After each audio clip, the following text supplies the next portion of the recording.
Okay, so for this one, we're supposed to graph the system and then decide if it has a solution or if it's dependent or inconsistent. It looks like actually on this one it's going to be dependent or inconsistent. So it'll be one of those two, either parallel or it's the same line. So looking at these and trying to get them graphed, this one isn't too bad. This one's going to be a bit more of an issue. And the way that I can tell that looking at that is 1 and 2 both go into 4, so that means when I go to find those intercepts, that's going to turn out nice. Here, 3 and 6 do not go into 8, which means the intercepts are not going to turn out nice.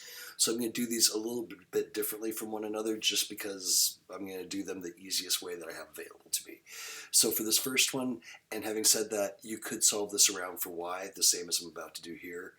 But to me, this was the easier path, is just to grab intercepts.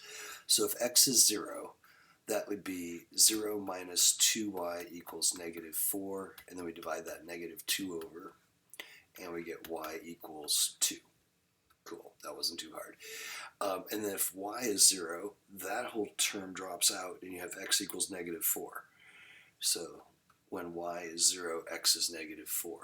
So that gets me this first line. So we'll get that one graphed. When x is 0, y is 2. So when x is 0, y is 2 would be right. Oops, I did not get that where it should go.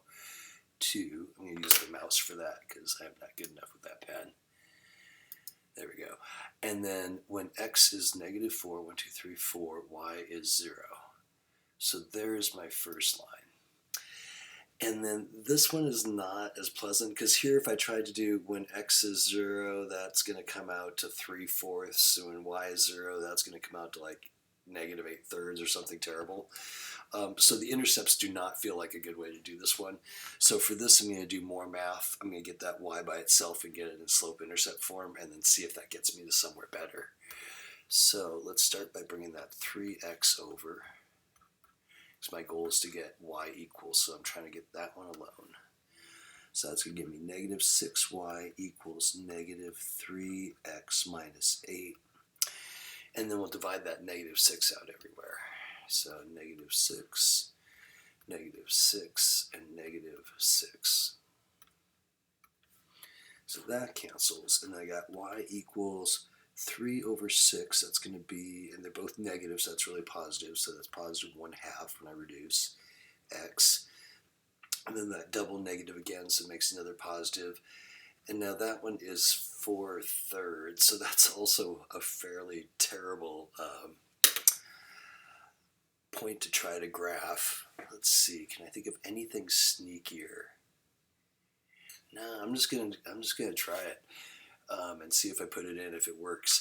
So let's see. My starting point would be 4/3, so that would be 1 1/3, so that's about there.